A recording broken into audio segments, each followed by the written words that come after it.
Bom dia a todos e obrigado por aguardarem. Sejam muito bem-vindos à teleconferência de divulgação dos resultados do terceiro trimestre de 2024 da Cogna Educação. Destaco aqueles que precisarem de tradução simultânea, que temos essa ferramenta disponível na plataforma.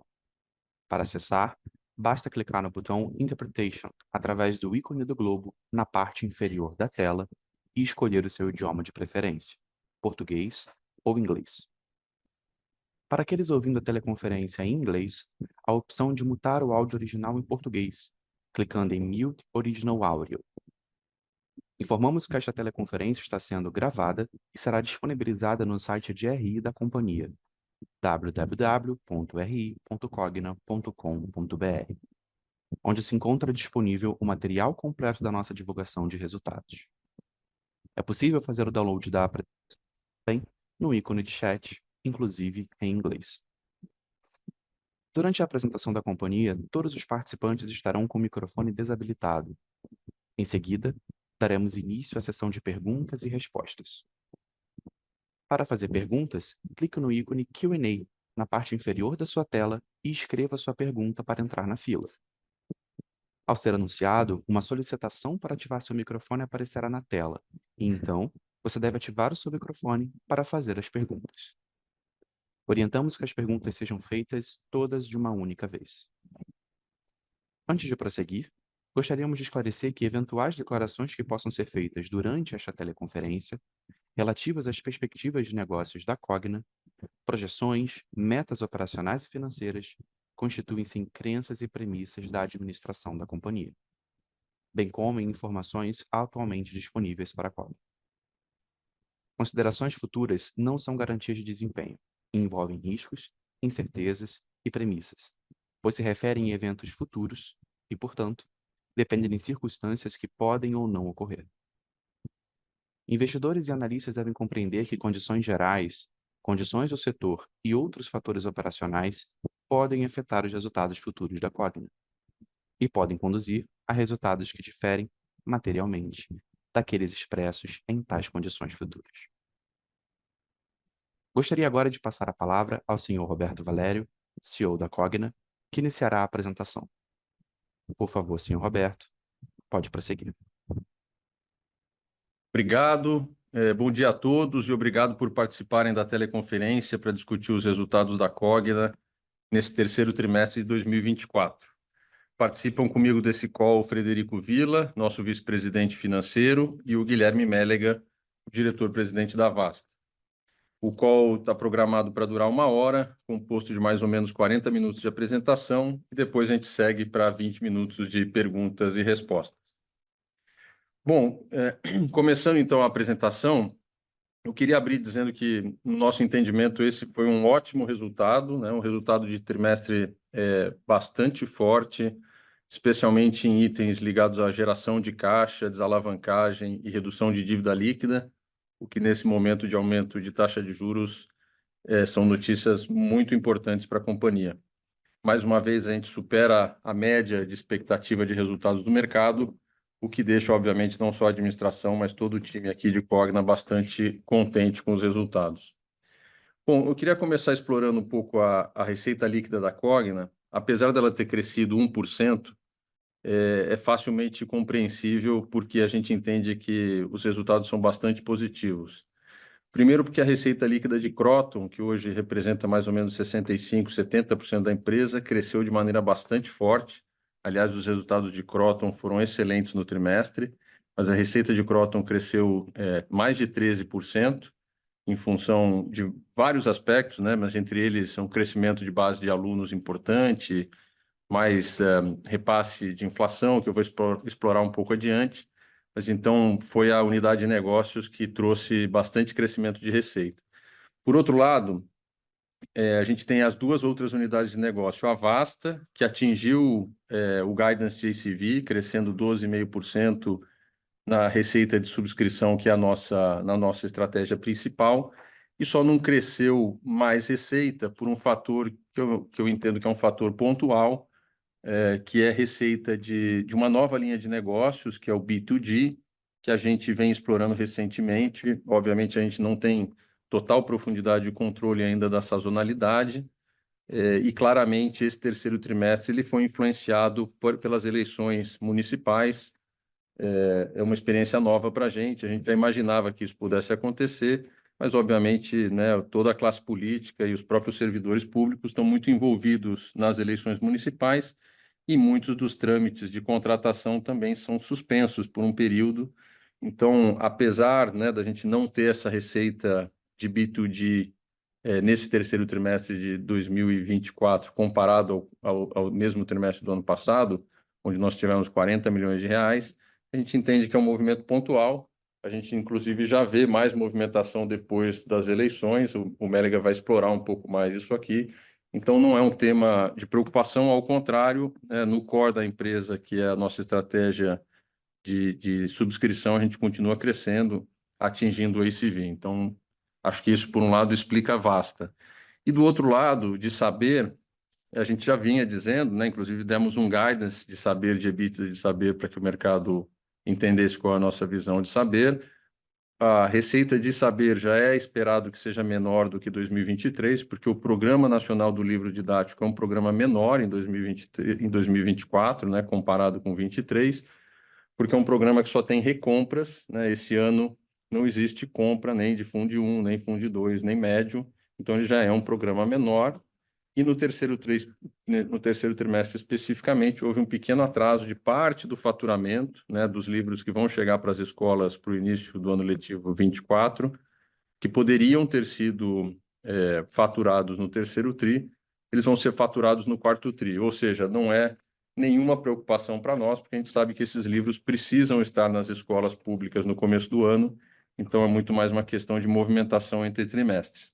Dito isso, então, um crescimento forte em Kroton e essas duas explicações em Vasta e Saber nos faz ter a convicção de que o crescimento de receita é bastante positivo, ainda que o 1% de crescimento não pareça assim. Ainda assim, né, ainda que a receita só tenha crescido 1%, o crescimento de EBITDA foi muito forte, a gente chegou a quase 26% de crescimento de EBITDA recorrente, com um ganho de margem muito expressivo, 6 pontos percentuais de aumento de margem no trimestre e aumento de margem também nos 9 meses acumulados, o que mostra que, de fato, a empresa tem conseguido avançar muito nos itens de eficiência, né, que eu vou explicar um pouco mais adiante. Como a gente tem dito de maneira bastante clara, né, que tudo que a gente tem buscado de receita e EBITDA precisa ser uma receita de qualidade para que ele possa se transformar em geração de caixa. Mais uma vez, a gente vê isso refletido na geração operacional de caixa pós-CAPEX, que a gente atingiu 400 milhões de reais, mais de 57% comparado com o mesmo trimestre de 2023, e reforça, né, o ponto que a gente vinha dizendo ao longo do primeiro semestre, de que o segundo semestre seria muito mais forte, né, com resultados muito melhores. Eu já disse isso em alguns calls, e está aí o terceiro trimestre mostrando que a geração de caixa vem bastante forte. Lembrando que o quarto TRI para nós é um quarto TRI muito bom, porque tem não só Vasta, né, fazendo o faturamento para as escolas, né, no B2B, vendendo para as escolas, vende-se muito, fatura-se muito no quarto trimestre, como os faturamentos também de PNLD, tá? Bom, outro destaque bastante importante, o fluxo de caixa livre de 192 milhões de reais no terceiro trimestre, o que mostra que a empresa, de fato, tem sido capaz de gerar bastante caixa, com uma sobra de caixa relevante, o que nos permitiu reduzir a dívida líquida em 257 milhões de reais. Isso é praticamente 8% a menos de dívida do que o mesmo trimestre do ano passado, então uma redução de dívida bastante contundente, um resultado bastante positivo. Claro que com mais EBITDA, né, e menos dívida, a nossa alavancagem reduziria, e a redução de alavancagem de 1,79 vezes EBITDA para 1,58 é bastante positiva, é muito comemorada aqui por nós. Essa é a menor alavancagem da empresa desde o quarto trimestre de 2018, portanto, em 22 trimestres, é a menor alavancagem, mostra que a gente vem fazendo um bom trabalho, né? E temos dito que nossa estratégia é reduzir dívida para ter menos despesas financeiras e depois poder investir esse excesso de capital em outros projetos, tá? Bom, Vamos seguir, então. Queria passar para o slide 5, resultados de Kroton. Como eu disse, né, o resultado de Kroton é, de fato, excelente. É bom praticamente em todas as linhas, resultados bastante contundentes. Muito bom em receita, muito bom em EBITDA, muito bom em margem EBITDA, em geração de caixa. Mas eu queria começar destacando aqui a nossa captação, num contexto que vocês sabem que é, né, bastante difícil nesse terceiro trimestre. A gente conseguiu crescer um pouco o volume de captação, 1,3% versus o mesmo período do ano passado. Mas como eu sempre falo, né, já falo isso há mais de 3 anos, para nós, mais importante do que o volume de captação é o volume de receita da safra de captação, e o volume de receita da safra de captação cresceu 17,7% nesse trimestre. Então, apesar de um volume menor, a captação, a receita de captação veio bem melhor, e a gente repete isso incansavelmente, safras após safras, né, empilhadas de receita de captação adicional, com um negócio que é eminentemente de custo fixo, só pode gerar melhor margem, né, EBITDA, e, portanto, melhores resultados. Isso aqui, mais uma vez, a gente conseguiu fazer isso. De onde vem esse crescimento de receita? Vem de venda de cursos de maior LTV, dos cursos mais caros, né, tanto no presencial quanto nos cursos híbridos dentro da categoria de EAD. Existe um efeito bastante simples de entender, que é formação de turma, né? Num curso presencial, quando você forma uma turma no primeiro semestre, todas as matrículas do segundo semestre são naturalmente absorvidas dentro dessa turma já formada, e eu já tinha comentado isso em calls anteriores. No primeiro semestre a gente teve uma ótima formação de turma, então várias turmas presenciais formadas, portanto as matrículas do segundo semestre praticamente não tiveram descarte, todas as matrículas de presencial tinham turmas para serem incorporadas. Da mesma forma, nos cursos híbridos, né, que pressupõem turmas formadas dentro de laboratório. Então, esse melhor ensalamento e a venda, matrículas em cursos de maior LTV, que é o que a gente tem dito que é a nossa estratégia, beneficiou bastante a receita desse ciclo, tá? Então, esse destaque. Acho que base final de alunos, um crescimento bastante contundente, mais de 12% de crescimento. A gente vem dizendo que nossa melhoria é de processos, melhoria de NPS, inclusive com diversos prêmios que a gente tem ganhado nos últimos anos, mostram o nível de engajamento dos nossos alunos, e como a gente tem focado muito em matrículas de muita qualidade, ou seja, a gente só reconhece as matrículas depois do contrato assinado, do boleto pago, da atividade reconhecida no ambiente virtual de aprendizagem. A gente sabe que as taxas de rematrícula tendem a melhorar. A taxa de rematrícula nesse trimestre aumentou 3 pontos percentuais. Então, obviamente, isso aqui empurrou o crescimento da base de alunos nesses 12,6%. Tá bom? Bom, só um destaque aqui com relação à Kroton Med, a gente teve a aprovação de mais um curso nesse trimestre, que é em São Luís. Foi um pedido via liminar, mais 60 vagas. Essas 60 mais as 50 que nós tínhamos iniciado ao final do segundo trimestre, início do terceiro trimestre em Ponta Porã, são 110 novas vagas de medicina que começaram a operar agora, né, nesse terceiro trimestre, e que vão, obviamente, contribuir com os crescimentos. Vocês veem aí que o crescimento de base de alunos de Kroton Med é bastante relevante, então, bastante importante essas duas autorizações. Do ponto de vista de ticket médio, o nosso ticket médio Kroton ficou estável, um aumento de ticket médio em Kroton Med, a gente já tem dito isso, nossas marcas de medicina regionais são bastante fortes, a gente tem conseguido repassar ticket acima da inflação, não só em Kroton Med, mas em presencial também. O ticket médio de EAD, ele cai um pouco por causa desse efeito de uma melhor qualidade de captação, como a gente tem mais calouros, que têm tickets médios menores, como proporção da base, né, maiores como proporção da base, porque esses alunos têm mais qualidade, portanto, permanecem por mais tempo. É natural que o ticket médio do calouro do EAD puxe o ticket médio do EAD para baixo, tá? Então, essa explicação é por isso que o ticket médio de EAD cai esses 3 pontos percentuais. É uma dinâmica um pouco diferente do presencial e Kroton Med, porque o volume de EAD é bastante grande. Como último destaque, aqui nesse slide, eu queria só falar sobre pós-graduação. Nosso negócio de pós-graduação continua crescendo bastante forte. Nesse trimestre, cresceu mais de 18% a base de alunos de pós-graduação. Movendo para o slide 6, falando um pouquinho de receita líquida, é claro que a receita líquida, esses 13% de crescimento, eles estão sendo impulsionados pelo crescimento de base, né? Então, uma base crescendo 12,6% empurra a receita para cima, e a gente tem conseguido fazer repasses acima da inflação, por esses motivos que eu já comentei, né? Aumento de engajamento, melhoria da qualidade de crédito do aluno.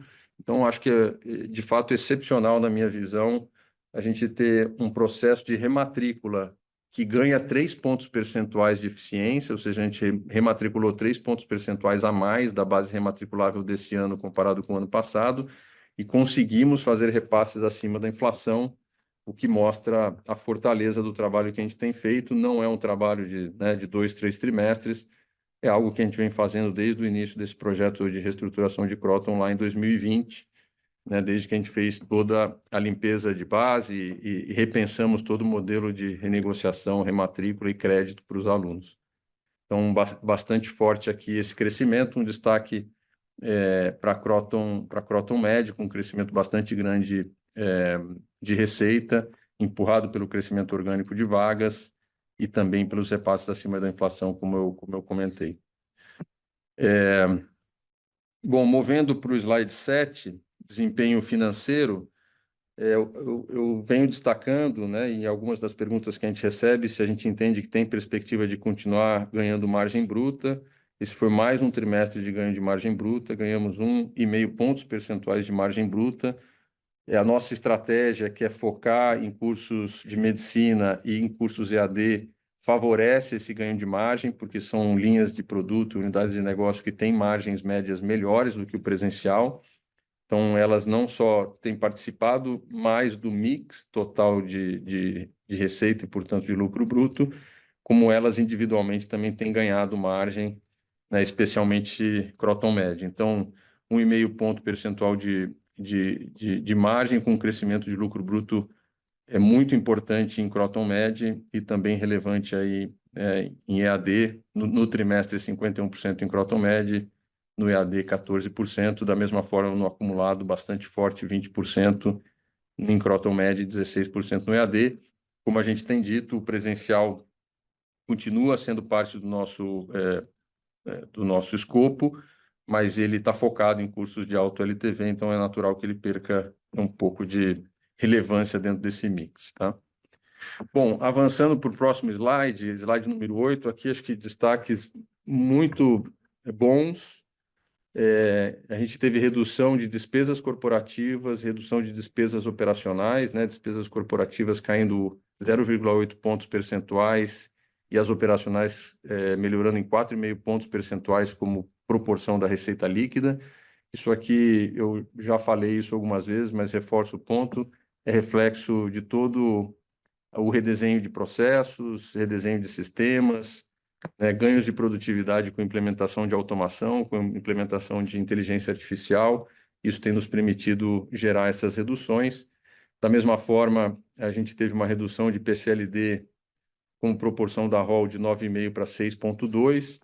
É importante dizer que é uma reversão de provisão de 50 milhões de reais, mas é uma reversão de provisão porque, de fato, o nosso contas a receber está melhor, a qualidade do nosso recebimento está maior. Então, a gente entendeu que que deveríamos fazer essa reversão de provisão. A gente vai continuar trabalhando para melhorar a nossa adimplência. Então, vamos ver como vem os próximos trimestres.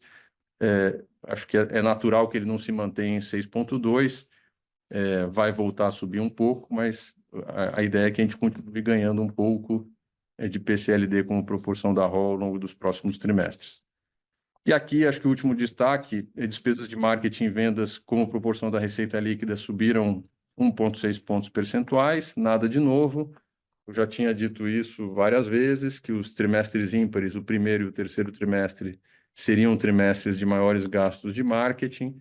A gente disse, né, que o primeiro trimestre viria mais forte, o segundo mais fraco, foi o que aconteceu. Agora o terceiro também com mais gastos de marketing, mais investimentos, mas a gente sabe que o quarto trimestre vem também com menos gastos como proporção da receita líquida. Então, nada de novo aqui, faz parte da nossa estratégia, tá? Mas entendo que os resultados são muito positivos do ponto de vista de ganho de eficiência e ganho de margem. Passando para o slide 9, claro que todas essas eficiências teriam que, né, trazer uma melhora de margem EBITDA. A gente vê aí um aumento de 36% no EBITDA, 38% no EBITDA recorrente e um ganho de margem no trimestre de 6,4 pontos percentuais e no acumulado do ano de 2,4 pontos percentuais.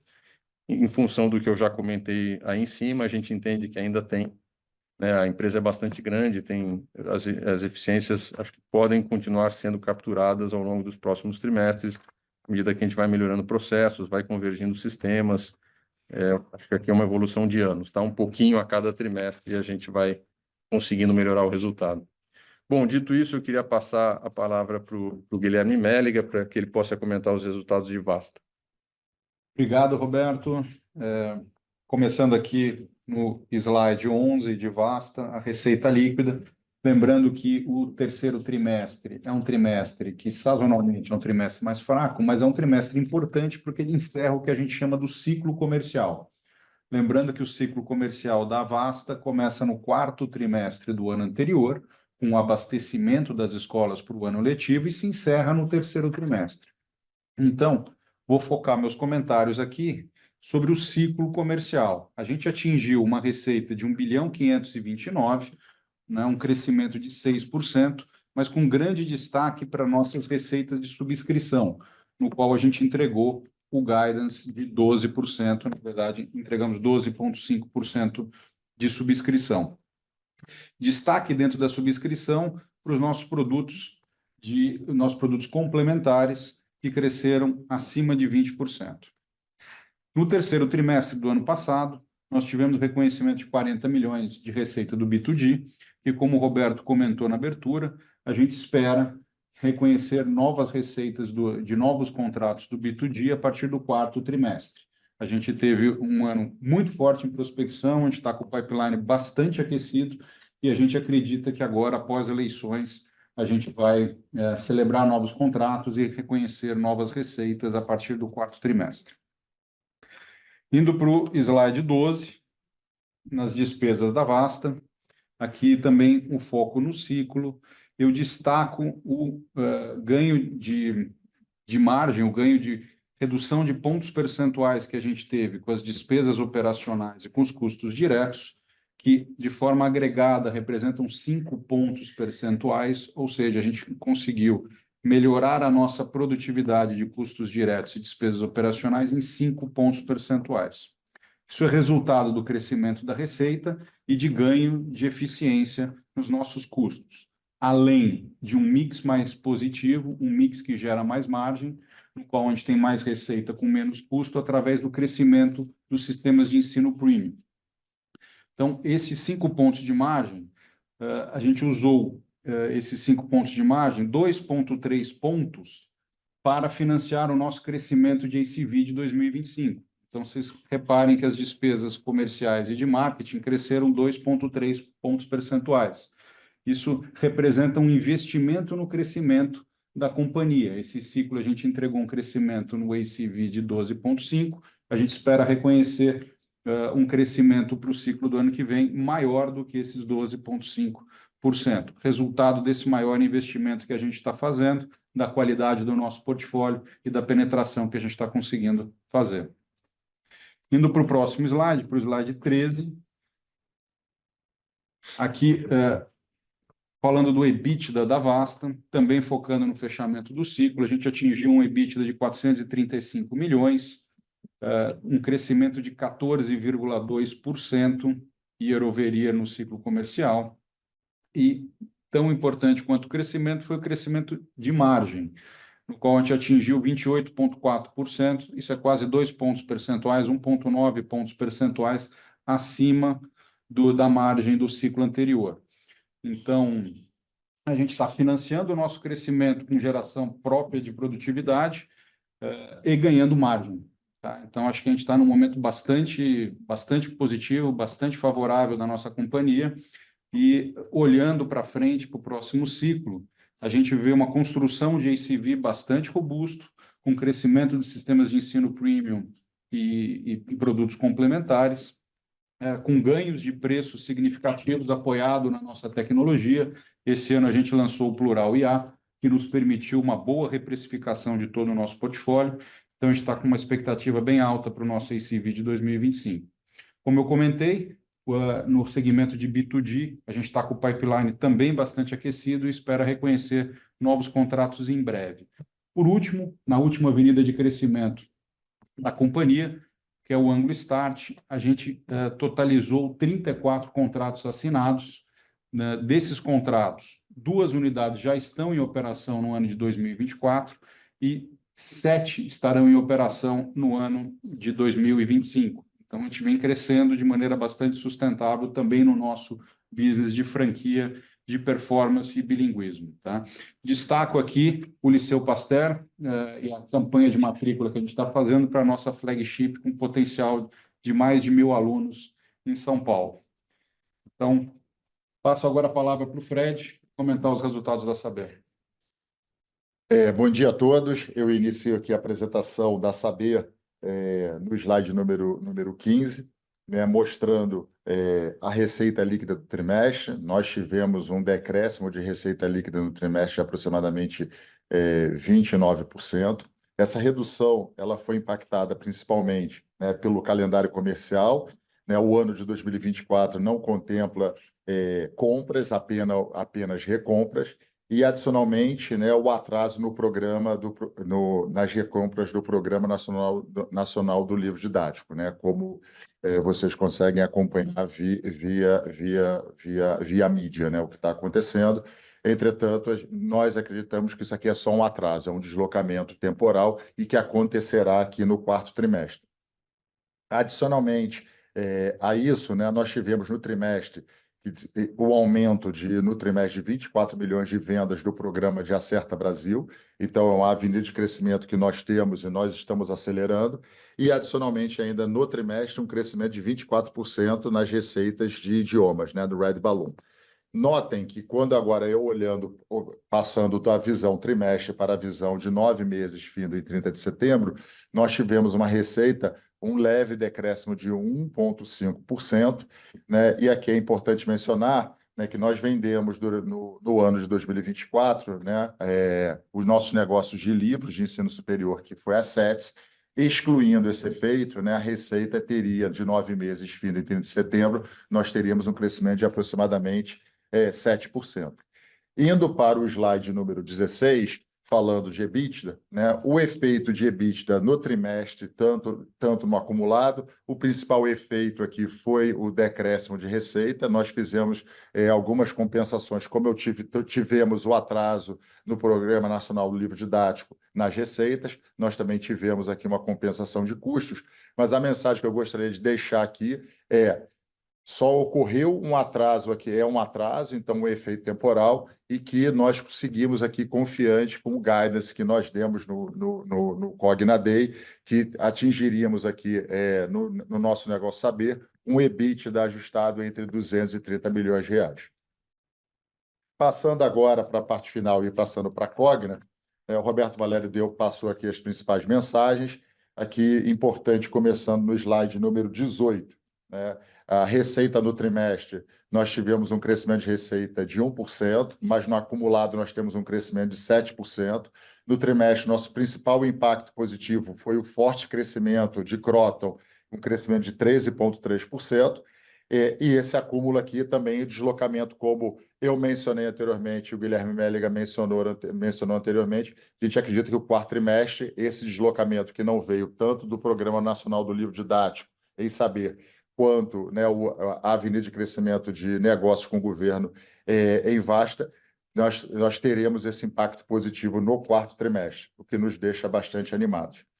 Passando para o nosso slide número 19, né, saindo da receita e passando para o EBITDA, né, nós apresentamos um crescimento de EBITDA recorrente e um crescimento de margem, né, nosso EBITDA no terceiro trimestre atingiu 385 milhões de reais, um crescimento de 26%, e no acumulado, né, nós tivemos também um crescimento aqui de 15%. Então, temos crescimento de duplo dígito, tanto no trimestre como acumulado do ano, e aqui evidenciando nosso compromisso, né, de geração de valor na companhia. Adicionalmente a isso, né, nós tivemos aqui um crescimento de margem, né, tanto no trimestre quanto nos 9 meses findos. Então, tive um crescimento de 6 pontos percentuais de margem EBITDA no trimestre, 2,3 pontos percentuais no acumulado de 9 meses findos. Indo para o slide número 20, aqui falando agora de lucro líquido ajustado, né? O lucro líquido contábil ajustado aqui com amortização. Então, notem uma evolução do lucro líquido do trimestre, assim como um lucro líquido do acumulado, né? Nós tivemos aqui um lucro líquido no ano passado, nós tínhamos um prejuízo, né, ajustado no trimestre de 44 milhões, e esse ano nós divulgamos um crescimento de 175%, então com lucro líquido ajustado de 33 milhões de reais, e no acumulado um crescimento de 58%, com um lucro líquido ajustado alcançando 134 milhões de reais. Os principais efeitos aqui, né, do lucro líquido que nós falamos anteriormente, né? Crescimento da receita, então, em Kroton, o crescimento da receita e a melhora aqui tanto nas despesas corporativas quanto na melhora da inadimplência, que vale lembrar que a inadimplência ela só melhora, a nossa PDD ela só melhora pela inadimplência. Então, isso aqui é uma melhora de caixa efetivamente, uma melhora no meu resultado financeiro, né? Então, o nosso resultado financeiro no trimestre teve uma melhora de 16%, ou 44 milhões de reais, e também a redução de itens não recorrentes. Então, mostramos aqui esse forte também, mais um indicador de forte crescimento, tanto no trimestre quanto no ano. E passando para o slide número 21, falamos da geração de caixa operacional. Aqui é o caixa, de fato, é o dinheiro que entrou, né? Então, aqui não tem ajustes, não tem não recorrentes, é o dinheiro entrante. Então, nós divulgamos aqui uma geração de caixa operacional pós-CAPEX de 400 milhões de reais, um crescimento de 57%. Aqui, os principais efeitos, né? O crescimento da receita de Kroton e a melhor conversão de caixa, né? Isso aqui pela melhora da inadimplência e também pela compensação de impostos retidos, que está no nosso capital de giro. E nos 9 meses acumulados, né, em 30 de setembro, nós também atingimos 707 milhões de reais, um crescimento de 8,4% em relação ao mesmo período do ano passado. Passando para o próximo slide, que é o slide número 22, né? Nós falamos aqui internamente, conversamos muito com o mercado. Nossa alavancagem, desde o terceiro trimestre do ano passado, era de 1,88 vezes, né? Dívida líquida sobre EBITDA ajustado nos últimos 12 meses. Esse é um trabalho que nós fazemos aqui na companhia e é uma constante. Então, agora, no terceiro trimestre, nós alcançamos 1,58 vezes, alcançando uma dívida líquida de 3 bilhões e 50 milhões de reais, então uma redução aqui de dívida líquida de 257 milhões de reais, e é o nosso menor nível de alavancagem, né, nos últimos 22 trimestres. E um dos grandes impactos aqui na nossa alavancagem, né, além da melhora do caixa que vem da operação, também nós temos uma redução, né, da linha de despesa financeira, como mencionei anteriormente, né, no trimestre de 44 milhões ou 16%. Passando no slide 23, posição de caixa e endividamento, aqui fica muito claro, né, para nós, a redução da dívida líquida da companhia de 257 milhões de reais ou 7,8%. Então, a gente entende que nos últimos trimestres, nos últimos anos, nós endereçamos aqui, de fato, o nível de alavancagem da companhia, mas aqui agora é um fato com a redução de dívida líquida, então é um fato aqui de geração de caixa, tanto na geração de caixa operacional, quanto pós-CAPEX, quanto na geração de caixa livre, né? Pós-pagamento de juros e pós todos os pagamentos da companhia. Então, mostra aqui que nós temos na composição dívida líquida, né, uma dívida bruta de 4,1 bilhão de reais, menos as nossas disponibilidades, né, caixa de 1,1, chegando à dívida líquida de 3 bilhões 0,50. E nós endereçamos aqui no último ano, na comparação aqui, eu mostro no gráfico, como é que era o nosso cronograma de amortização de dívidas, né, antes do liability management que nós fizemos. Então, o liability management, ele além de reduzir, né, o custo da dívida, nós alongamos nosso perfil de dívida e mostra que no ano de 2025, né, nós tínhamos, na posição do quarto trimestre de 2023, nós tínhamos que em 2025 fazer um pagamento, né, amortizar dívida de 1,5 bilhão. Nós renegociamos e temos o compromisso de pagar 752. E assim a gente mostra o deslocamento das torres de amortizações, que estavam muito concentradas, né, no ano de 24, 25 e 26, e agora a gente vê uma concentração mais no ano 27 e 28. Então, nós aqui além de endereçar, né, a alavancagem e a redução de juros, nós também endereçamos aqui o nosso cronograma de amortização, que ele fica muito mais fácil, né, de atingimento para os próximos anos. Com isso, eu termino aqui essa apresentação aqui financeira de Cogna e volto a palavra aqui para o Roberto Valério. Obrigado, Fred. Então, indo para o slide 24, o slide final, as mensagens relacionadas aos nossos pilares estratégicos, lembrando que a gente tem 6 pilares, né? Crescimento, experiência do cliente, do aluno, eficiência, gente, cultura, inovação e ESG. Acho que do ponto de vista de crescimento, acho que nossa tese vem se provando efetiva, né, e real. As safras de calouros com receitas crescentes geram uma alavancagem operacional muito importante. A gente vem fazendo isso há bastante tempo e entende que tem espaço para continuar fazendo, apesar do contexto concorrencial e do contexto macro e micro. Isso continua sendo uma estratégia para nós. Melhores safras de calouros com alunos mais engajados, obviamente melhora a nossa evasão. Claro que nossa experiência educacional, nossa experiência administrativa e financeira vem melhorando cada vez mais, então essa evasão também vem diminuindo. A gente acredita que a gente continua tendo espaço para fazer ganhos pequenos, mas consistentes e contínuos, né, ao longo do tempo. Isso em Kroton, Vasta, com essas oportunidades, tanto no produto de subscrição, tanto na migração de produtos mainstream para sistemas de ensino premium, que a gente vem fazendo de maneira bastante eficiente, que trazem mais lealdade, né, da base de escolas, aumentam o ticket médio, além desses novas avenidas de crescimento, que é o B2G, que a gente vem aprendendo muito, e também o Start Anglo, então com oportunidades de crescimento aqui, a gente vai continuar construindo isso, e uma sazonalidade, né, bastante positiva para o PNLD, especialmente no quarto trimestre. Acho que em Saber a gente tem oportunidades não só com o PNLD, mas o time também vem fazendo um excelente trabalho, tanto em idiomas, né, com a marca Red Balloon, assim como vendas para governos, não só governos do estado, mas governos municipais também, com resultados bastante positivos, e que a gente entende que o aumento de portfólio também vai nos beneficiar nessa frente. Então, nesse item de crescimento, não existe uma bala de prata, existem muitos trabalhos, né, e várias iniciativas aqui, mas acho que a nossa jornada ao longo dos últimos anos vem mostrando que sim, é possível fazer melhorias consistentes. Do ponto de vista de experiência, a gente está muito satisfeito com várias das evoluções que a gente tem aqui.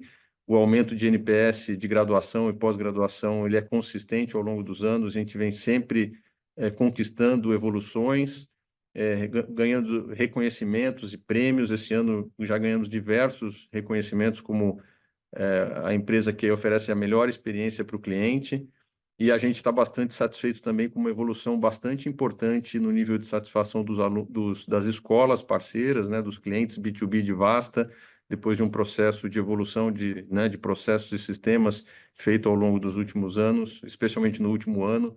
A gente ficou bastante contente com a evolução do NPS aqui. Isso mostra que a gente está fazendo um bom trabalho e continua evoluindo, assim como outras, né, marcas que também têm, Red Balloon, por exemplo, que também tem um nível de experiência muito bom. Então, experiência, foco no cliente, o cliente no centro continua sendo um valor entregar bons serviços e produtos de qualidade, né, com boa formação e com boa empregabilidade, no caso do ensino superior, e boa aprovação, né, em vestibulares, no caso dos sistemas de ensino, continuam sendo o nosso foco e a gente vai continuar perseguindo isso. Do ponto de vista de eficiência, eu citei aqui ao longo da apresentação, assim como o Mélega e o Fred, a gente tem trabalhado em mudanças do modelo operacional, evolução desse modelo operacional, governança, processos, convergências de sistemas para que a gente possa ser mais rápido, mais ágil, e gastar menos, né, para não ter que investir em tantos sistemas ao mesmo tempo. A gente ainda tem bastante oportunidade pela frente para capturar. Além da implementação de novas tecnologias, eu tenho dito bastante sobre inteligência artificial. A gente tem mais de 100 projetos de inteligência artificial, desde produção de conteúdo até tutoria, atendimento de back-office. Tudo isso vai continuar trazendo para a gente ganhos de eficiência importantes para a gente dedicar o nosso time para fazer coisas diferentes, né, e que gerem novos valores. Do ponto de vista de gente e cultura, a gente continua focado nessa cultura de dono, cultura de sócios, com um grupo de sócios aqui bastante engajados e focados em evoluir a empresa, em colaborar, em tentar integrar várias BUs e beneficiar, usar desenvolvimentos ou aplicações ou produtos que existem em uma BU em outra BU. Isso traz bastante sinergia e bastante oportunidade de crescimento também, além de uma série de iniciativas aqui com foco em desenvolvimento das pessoas e desenvolvimento das competências de liderança que são muito importantes para uma empresa que pretende continuar crescendo e atuando em diversos segmentos, dado que a gente, né, tem esse escopo de oferecer produtos de educação dos 2 aos 100 anos, que é a nossa competência, a gente vai continuar fazendo isso. Do ponto de vista de inovação, além de inteligência artificial, a gente tem investido bastante no Corporate Venture Building, muito menos, não necessariamente um fundo que invista nisso, mas com método e iniciativas para criar novos negócios. A gente tem aí alguns projetos, entre eles, né, os cursos técnicos, os cursos profissionalizantes, a plataforma de infoprodutores e alguns outros que a gente tem fomentado dentro do nosso ambiente. Claro que são negócios ainda pequenos do ponto de vista de receita, mas que a gente entende que ao longo dos anos podem ser bastante contribuidores aqui para o nosso crescimento.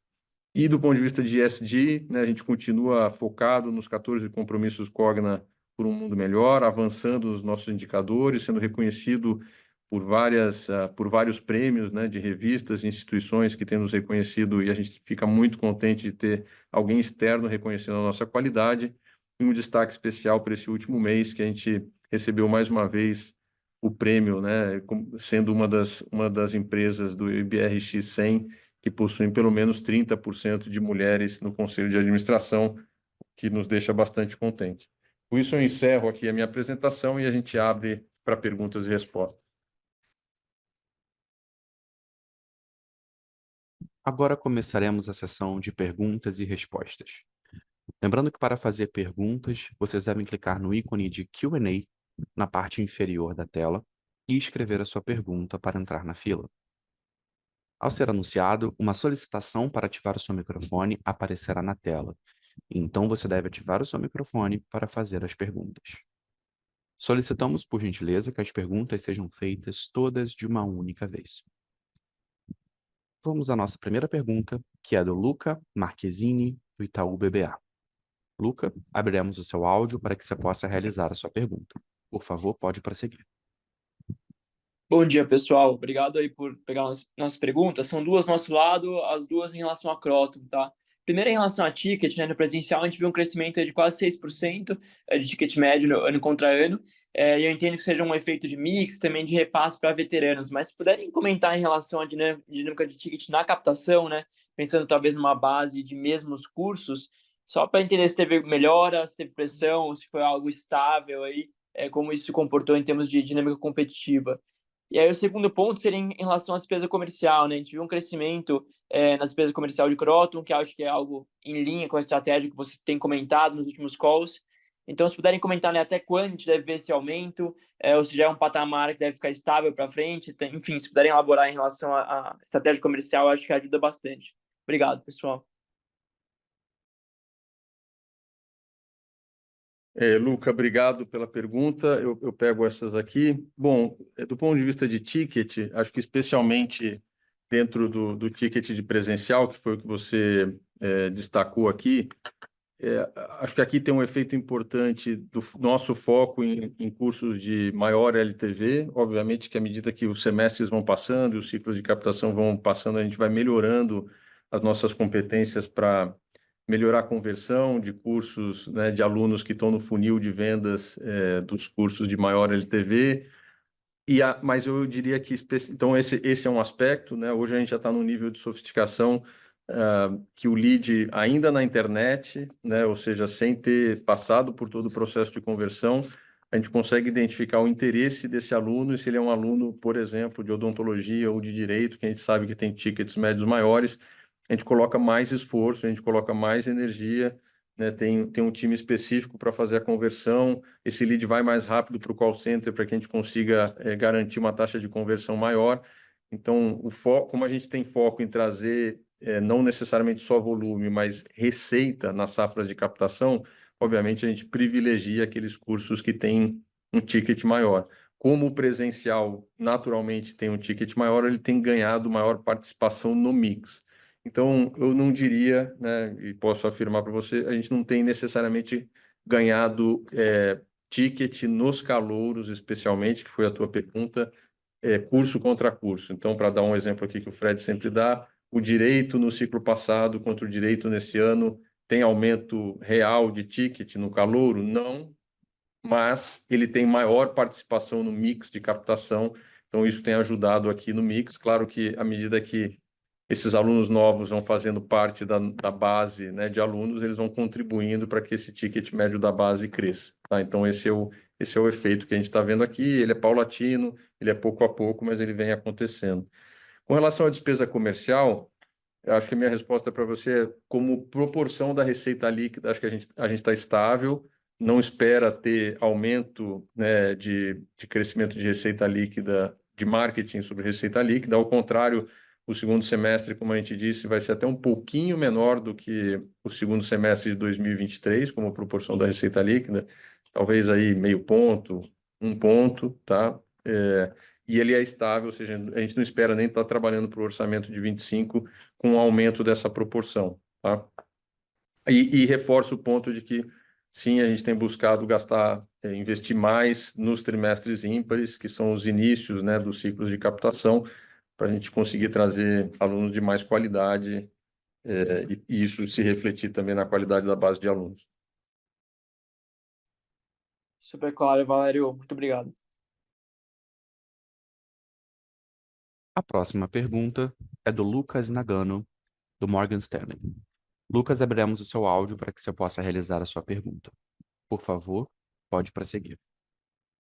Bom dia, Valério, Fred, Mélega. Obrigado pelo espaço aqui. A gente tem duas perguntas também. A primeira, eu queria também falar sobre o ticket, mas com uma outra abordagem.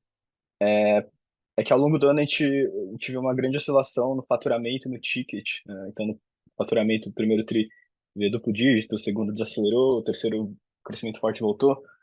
E considerando que a base não sofre esse tipo de oscilação, então o que que explica assim, esse comportamento do quanto você está faturando por aluno? Você comentou já que tem a questão de calouros em curso de alto LTV, mas também queria entender se há algum tipo novo de sazonalidade, alguma questão contábil, alguma coisa do PMT.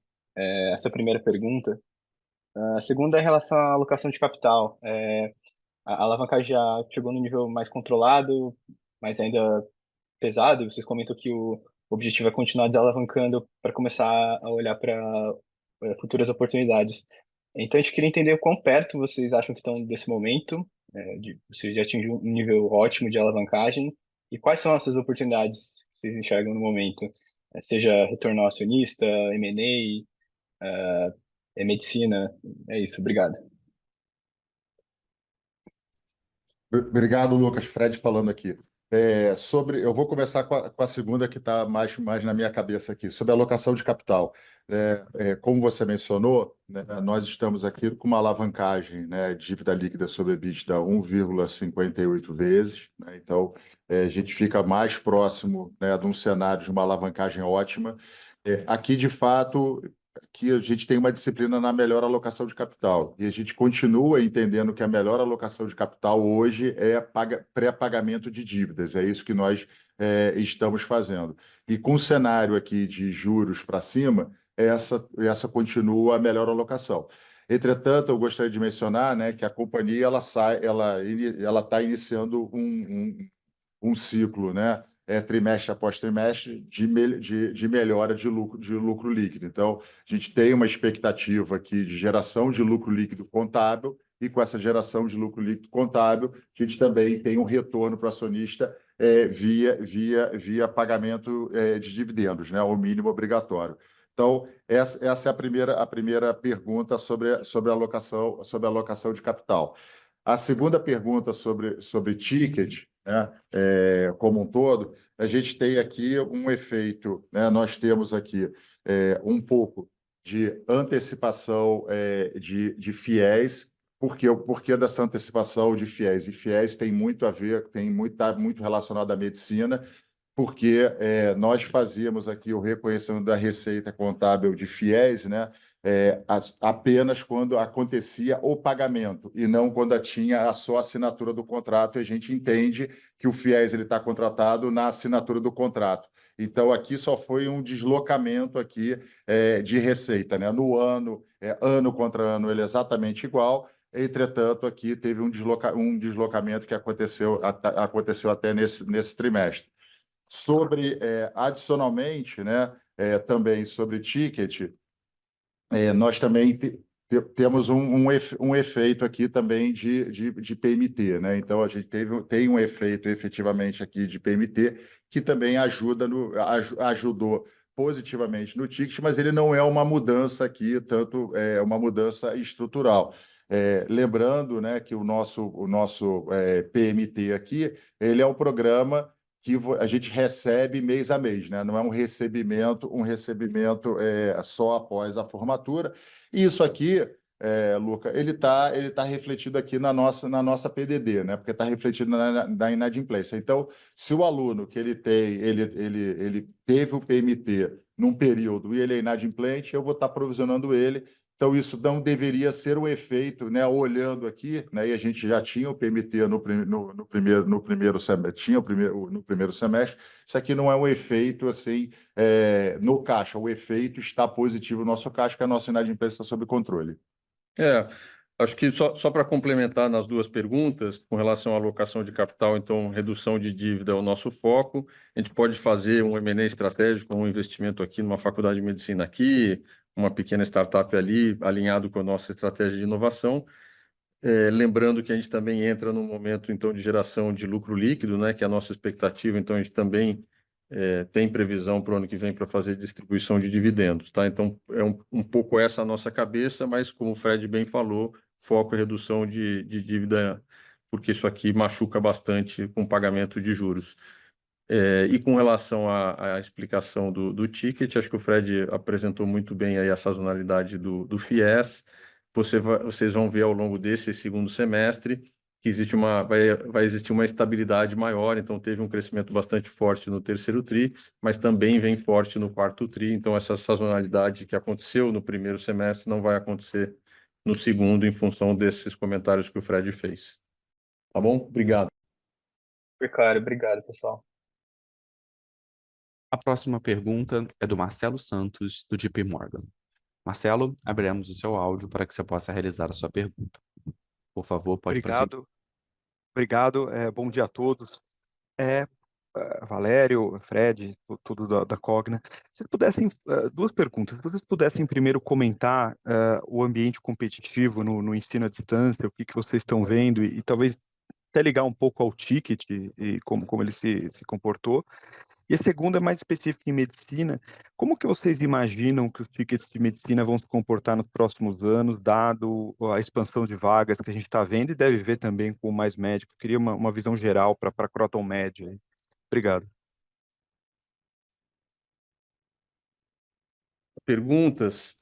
Sobre ambiente competitivo na EAD, eu acho que a gente vive um momento bem interessante. Acho que todos os players, né, perceberam, e acho que todos nós já sabíamos disso, mas agora a gente vê efetivamente nas ações de cada um dos players que redução de ticket não gera, né, mais aluno, a elasticidade não existe, né? A gente já fala isso há, sei lá, mais de 2 anos, mas a gente ouve mais players falando sobre isso. Então, eu entendo que todo mundo entendeu que continuar reduzindo o ticket não faz sentido, e é por isso até que a gente vê mais dificuldade, em alguns casos até queda, né, de captação ano contra ano, porque entendo que tanto nós quanto as empresas estão mais focados em trazer receita do que trazer o volume necessariamente. Eu, olhando os números, a gente claramente vê que o primeiro trimestre foi para o setor melhor, ou seja, o nível de interesse no setor, de buscas na internet, né, de geração de leads no primeiro trimestre, ele foi positivo, foi bastante positivo, inclusive. No segundo e terceiro trimestres, esse interesse reduziu. Claro que para nós aqui, até porque não somos economistas, é mais difícil de entender toda a dinâmica, mas a gente vê claramente que alguns fatores estão impactando. Acho que existe essa hipótese das bets, né, que eu acho que é forte, especialmente depois do estudo, né, que a consultoria trouxe com relação à quantidade de alunos que está interessado em fazer faculdades, mas que de fato deixou de fazer porque investiu, né, entre aspas, ou alocou o seu dinheiro nas bets. Eu acho que isso, sem dúvida, está impactando. De novo, é difícil para a gente dizer sobre o que está impactando necessariamente todo o setor, mas a gente sabe que tem menos demanda. Eu não acho que isso é estrutural. As famílias e as pessoas sabem que o investimento em educação tem um retorno importante, isso tende a se estabilizar, mas dado esse contexto, eu vejo um ambiente competitivo do ponto de vista de concorrência e redução de preço menos agressivo, porque não está levando as empresas a lugar nenhum, né? Então, é um ambiente difícil per se, não necessariamente por causa da competitividade, mas é óbvio, o setor é competitivo, tem muitos players, continua sendo competitivo, ele só não é mais competitivo do que sempre foi, na minha visão, tá? Sobre medicina, olha, eu acho que nós somos um player com uma quantidade de vagas e uma distribuição geográfica menor do que outros players, então eu tenho mais dificuldade de falar sobre o setor como um todo. As nossas faculdades de medicina têm duas características: ou elas são é, antigas, né, ou seja, tradicionais nas regiões, Unic, Uniderp, Unime, então com marcas bastante fortes, cuja quantidade de concorrentes por vaga ela é historicamente alta, apesar de ter reduzido ao longo dos últimos anos, mas a gente preenche todas as vagas. E as nossas faculdades novas são especialmente em regiões onde a demanda reprimida era muito grande. Então, a gente tem uma quantidade de concorrentes por vaga ainda grande. Eu acho que é inexorável que o aumento de vagas vai gerar mais competição e vai dificultar em alguns casos. Eu não acho que é com a mesma força que foi no presencial ou no EAD, porque, obviamente, as ofertas são diferentes, mas acredito que vai ser muito mais uma realidade local. Então, cada faculdade de medicina, dependendo do contexto e do número de concorrentes, pode sofrer mais. Eu olho, por exemplo, a Bahia, né, que já tem uma quantidade de ofertas grande de medicina e que tem um programa do Mais Médicos muito grande, né, com mais de 10, não sei se são 13 ou 15 novas oportunidades de medicina. Acho que é uma região que vai sofrer um pouco mais. Mas eu acho que ainda assim vai existir muita oportunidade no Brasil. Acho que as concorrências são muito mais locais e algumas vão sofrer. E aquela tese de que a gente vai ter um tier, né, de faculdades que são desejadas e um outro que não é tão desejado, e essas com certeza vão sofrer mais.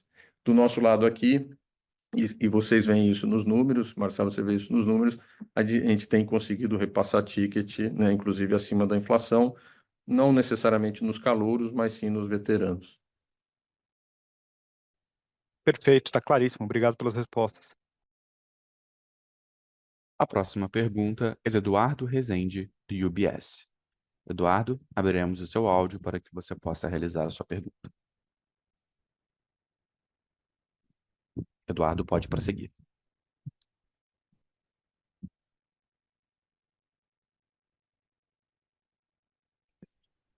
Bom dia, pessoal, tudo bem? Obrigado pela oportunidade de fazer perguntas e parabéns pelos resultados. Só uma aqui do meu lado, em relação à base do EAD, a gente viu uma captação ali mais forte no primeiro semestre, que contribuiu com essa questão de empilhamento de safras para esse TRI. Eu queria pegar um pouco da visão de vocês sobre o que esperar para o primeiro TRI do ano que vem, e se vocês puderem dar um pouco de cor na estratégia que a companhia vai adotar para o próximo ano, acho que seria bem interessante aqui para a gente. Obrigado. Ô, Eduardo, obrigado pela pergunta. É, Acho que tem algum ruído aí, mas acho que você me escuta, né? Então, obrigado pela pergunta, Eduardo.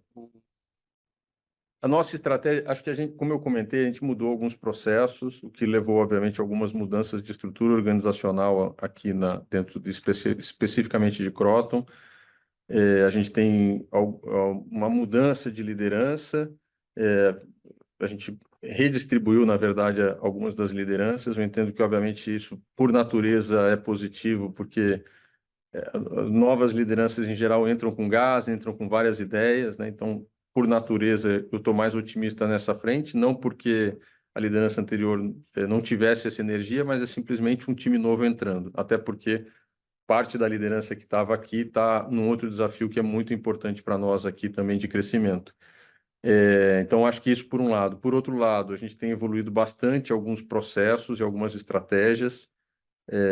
Eu não acho que a gente não trabalha com um cenário macro, né, ou micro competitivo melhorando.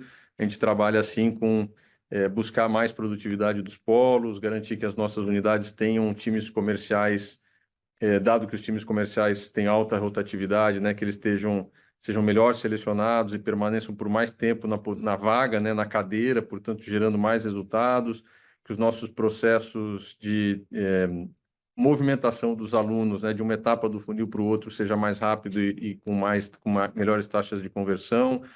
A gente tem feito também esses trabalhos de marca, né, com concentração de marca, a Anhanguera como uma marca nacional, mas também com ações locais. Eu acho que não tem assim uma mudança, algo que eu possa te dizer, puxa, isso aqui é uma bala de prata.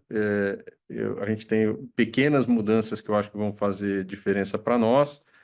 O ciclo de captação está muito no começo, tem praticamente 2 semanas. A gente está crescendo ano contra ano, mas eu diria que é irrelevante esse crescimento, porque não chegamos nem a 2% aí do total de captação.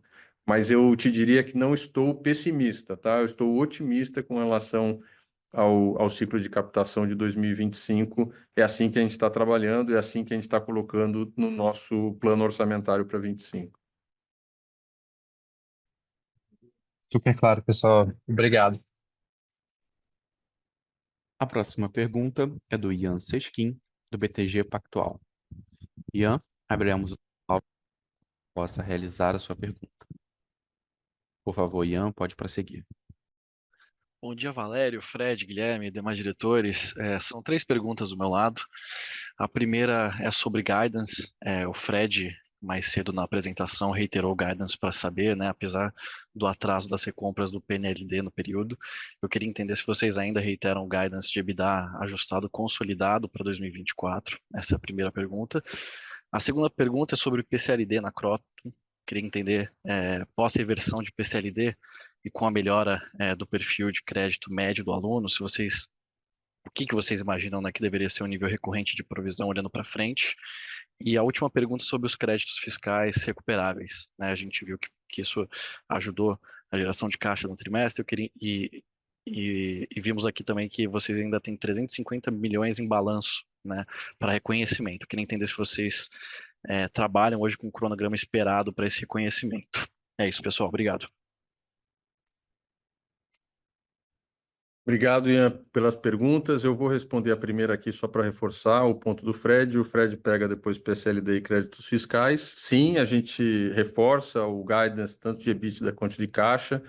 Como a gente tinha dito inicialmente, o segundo semestre era o segundo semestre mais forte. Dentro do segundo semestre, o quarto trimestre é o trimestre mais forte. Então, reforço aqui não só do lado de saber, né, especificamente, mas do lado de Cogna, a gente reforça o nosso guidance de EBITDA e de caixa.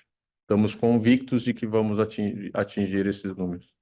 E aí passo, então, PCLD, Fred, créditos Tá bom. fiscais. Olá, Ian, sobre a pergunta de PCLD, né, o que ocorreu aqui, né, o que ocorreu essa reversão de PCLD é do evento caixa de fato. Então, não é uma reversão de PCLD, é uma melhora da inadimplência aqui em razão da rematrícula, né? Então, isso ocorre quando eu tenho um aluno, né, que ele pode estar inadimplente. Esse aluno, para fazer a rematrícula, ele teve que pagar. Quando ele pagou a rematrícula, ele pagou algum crédito atrasado, eu estou revertendo o montante que estava provisionado dele.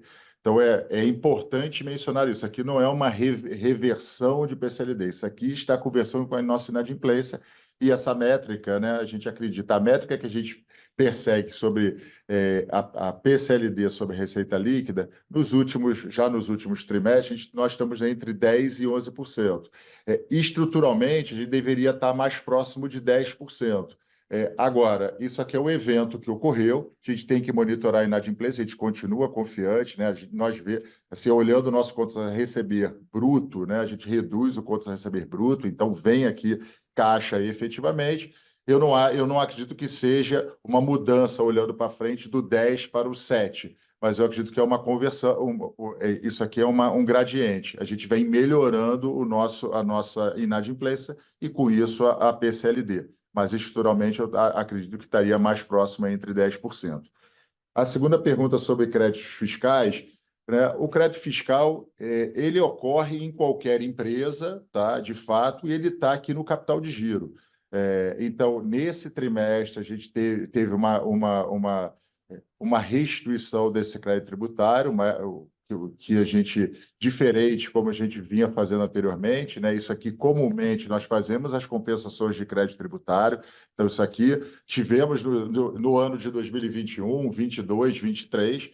Entretanto, esse ano, nós conseguimos fazer uma restituição. Essa restituição é caixa, assim como o crédito tributário foi o imposto que eu paguei era maior. Ele também foi caixa e ele está no meu capital de giro. Por isso que eu não entendo que é um item não recorrente. Ele é o item da nossa operação, tá? Entretanto, né, nós temos ainda no nosso balanço, como você mencionou e como está no nosso release, 349 milhões de reais, que a gente acredita que vai fazer a compensação nos próximos anos. Eu não posso te dizer, nós faremos a compensação nos próximos anos. Temos compensação para o quarto trimestre, compensações naturais. Como é que será o ano de 2025? A gente acredita que a nossa compensação de crédito no ano de 2025 não será menor do que o que aconteceu em 2024. Então, isso aqui é ongoing, essa operação, tá? Até porque eu também eu aumento o crédito tributário, né? Porque, por exemplo, o crédito tributário também vem de imposto de renda retido na fonte sobre aplicações financeiras. Então, também está no meu balanço. Então, concluindo, é uma operação que para os próximos anos eu vou fazer uma compensação e eu não acredito que será menor do que o ano de 2024. Obrigado, Fred. Valério. A próxima pergunta é do Flávio Yoshida, do Bank of America. Flávio, abriremos o seu áudio para usar a sua pergunta.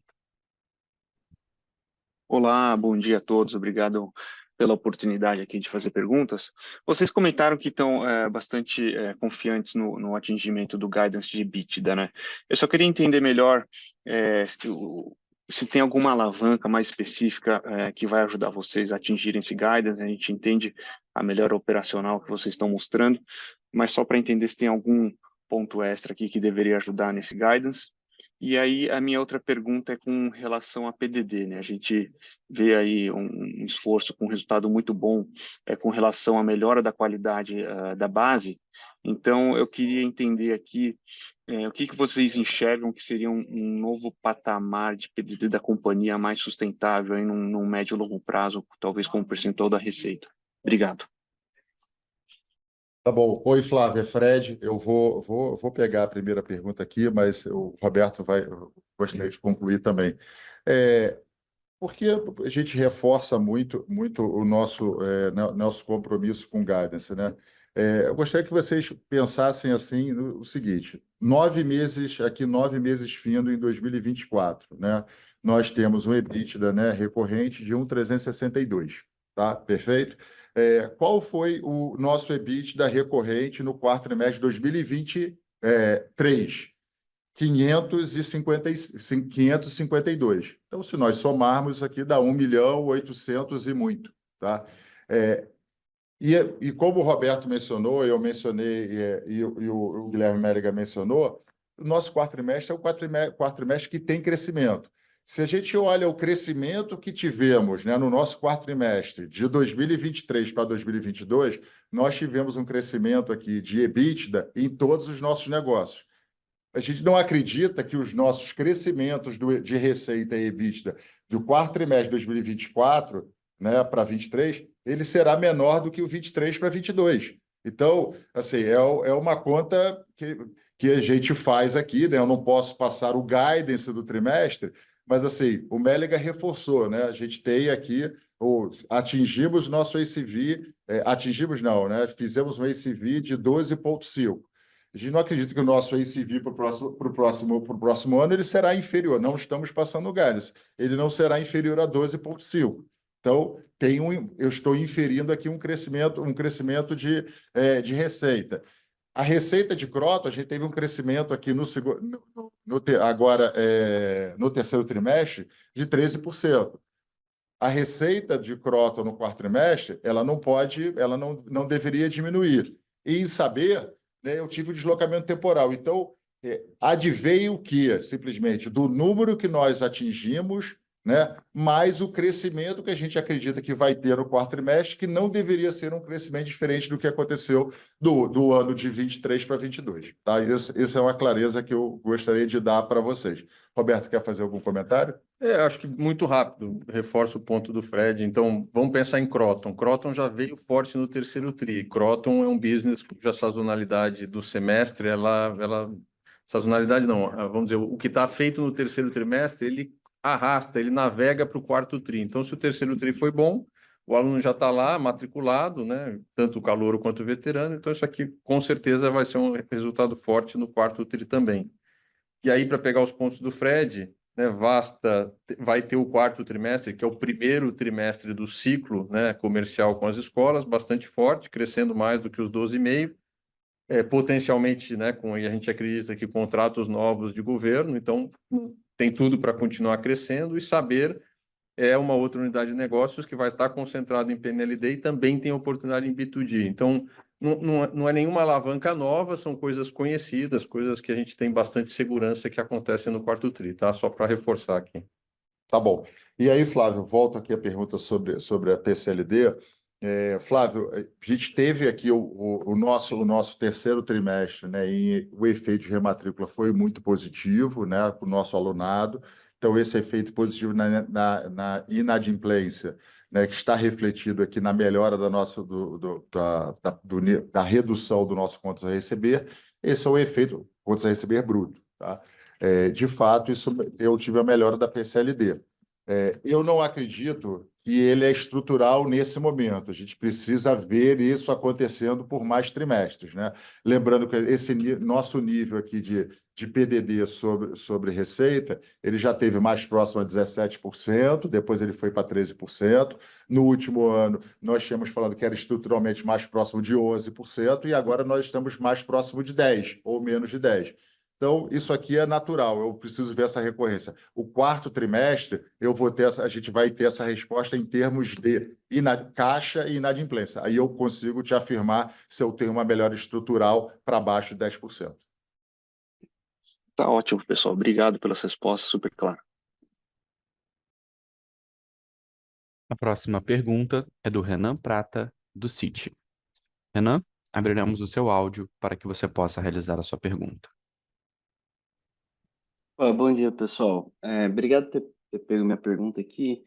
É bem rapidinho aqui do nosso lado. Uma é só para, assim, teve um crescimento bem representativo ali na Croton Med, né? Tanto em base quanto em ticket. Então, eu queria, se pudesse ali umas duas palavrinhas, assim, do que vem drivando o crescimento entre as diferentes unidades ali dentro da Croton Med.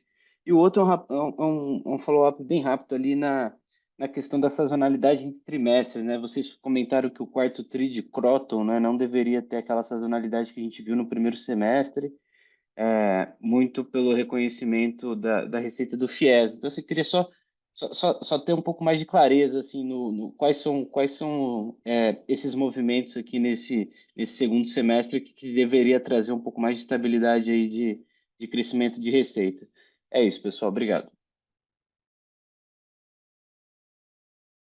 Oi, Renan, tudo bem? Vou pegar então aqui a primeira, se o Fred quiser complementar, complementa. Croton Med, acho que tem alguns fatores, tá, que estão ajudando. Primeiro a gente tem alguns cursos novos, né, que foram aprovados recentemente.